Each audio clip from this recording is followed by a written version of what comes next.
Sir, ito ba ang gasolinahan? Madidemolis ba ito? Hindi naman. Tatamaan to, sir. Saan yung tatamaan? Ito buo, sir. Buo. So itong buo mawawala? Opo. Hanggang August, October, ganyan. Yung kontrata nila? Or yung pinakataning sa kanila? Yung mga bahay kasi dyan sa kabila wala na, no? Yung mga wala bahay. Wala na po, natibag na po yan, sir. Hanggang, ito po, yan na lang po yung natira, yung diretso na yan.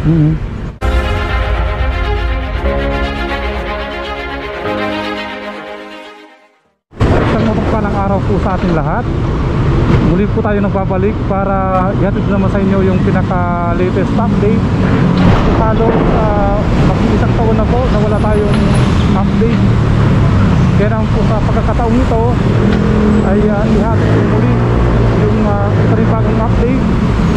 Nandito tayo ngayon sa kahabaan ng Quirino Avenue. Nasa harapan po natin itong Plaza Dilaw. So ito po yung papuntang norte. So papuntang diniretso po ito yung papuntang Zamora, then Nagtahan. At ito po yung double decker.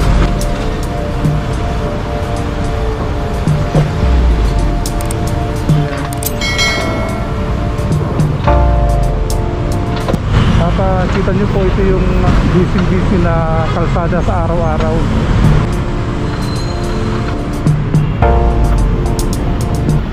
Nandito tayo ngayon sa harapan ng lumang istasyon ng tren. So ito yung Paco PNR station. So ito nga pala yung historical site. Pinuksan po ito noong March 25, 1908. So matagal na pala, no? Kaya sila lang po siyang historical site.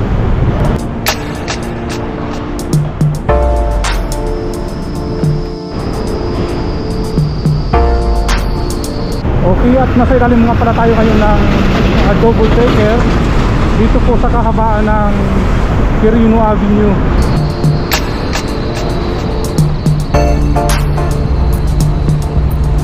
So ito po yung binabaybay po natin sa ngayon. Ito yung papuntang Pandakan.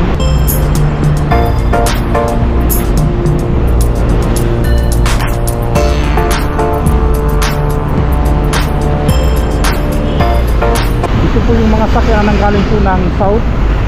Kapag ka po kumaliwa, ayan po yung papuntang Nagtahan. So didiretso po tayo dito papuntang Pandakan and then Santa Mesa.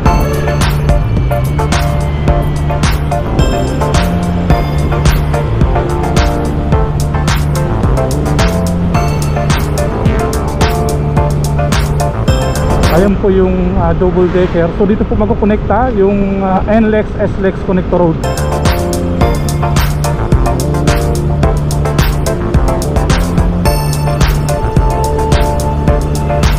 So na-miss ko pong mag-vlog ulit.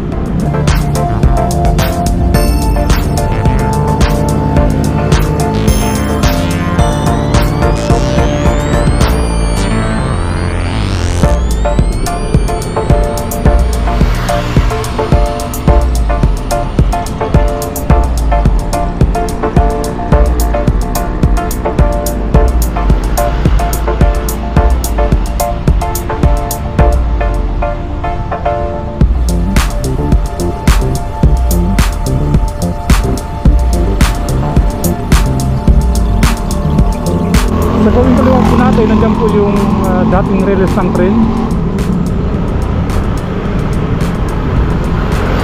Ayan, nakita po natin ang mga bakod na pusang yero.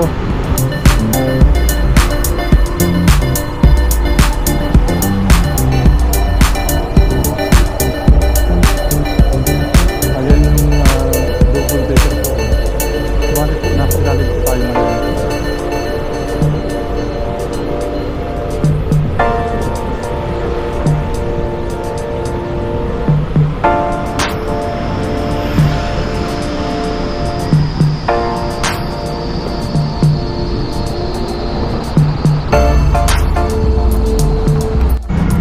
At ayan nga po, meron na po siya nakatayong kolong.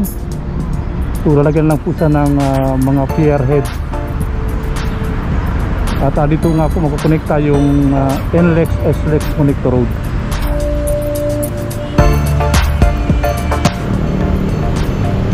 So ayan po yung dating rails ng tren. So nalagyan na po siya ng asfalto. So ito po yung Diatay Street, sakop po ng Pandakan.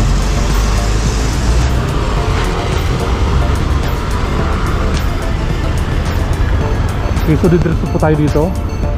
At dadaan po tayo sa Jacinto Zamora Bridge. Ayun, bilis na pala to. So dati kasi itong nasa gawing kaliwa po natin ay pansamantalang sinarado po yan.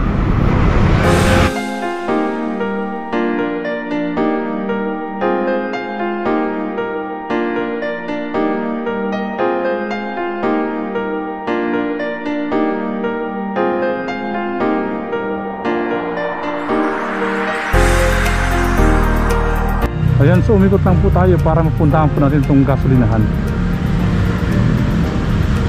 Kaya na po kasi nandun po tayo sa may mga barikada. So bawal po tayong dumaan dito.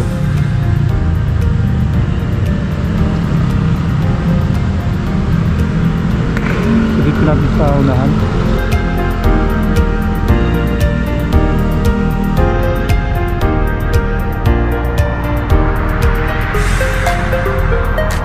Magtanong tayo dito.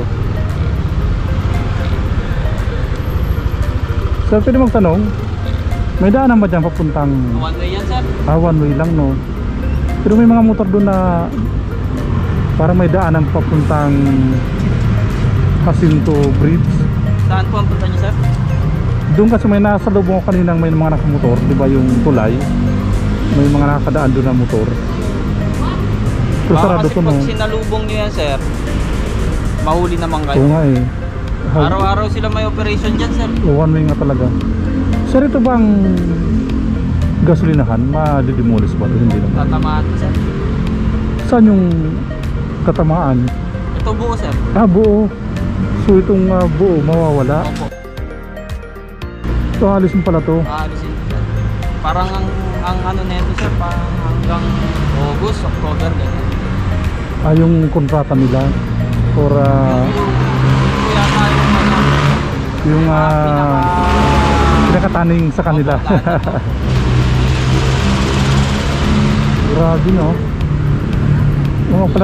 Yung mga bahay kasi dyan sa kabila wala na, no? Yung mga wala na po, bahay. natibag na po yan, sir. Hanggang, ito po, yan na lang po yung natira, yung diretso na yan.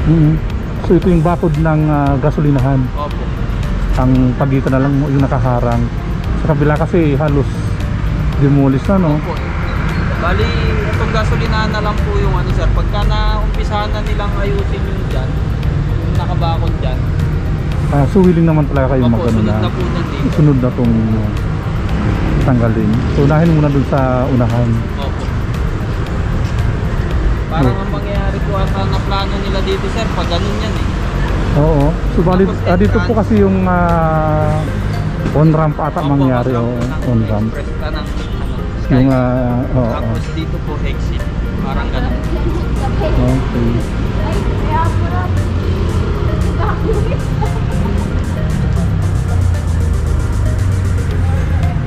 Ayan, so bali madidemolis pala itong gasolinahan. Ayun na. Oh.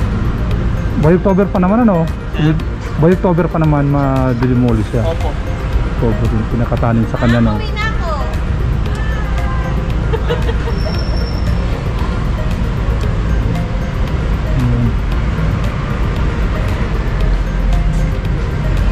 Sige sir, thank you ah. Sige po.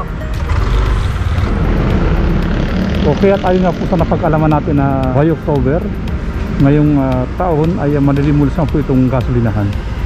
So dito po kasi dadaan yung gagawin nga po nilang on-ramp sa ginagawa nga po nilang NLEX SLEX connector road. At doon naman daw sa kabila, so doon po yung gagawin nga po nilang off-ramp.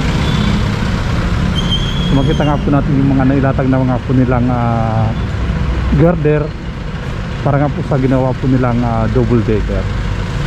Okay, so hanggang dito lang po muna ang ating update patungkol nga po sa NLEX SLEX Connect Road. Ayan, so huwag sana kayong magsawang manood at magsubaybay sa mga gagawin po nating update sa mga susunod. Hanggang sa muli, paalam.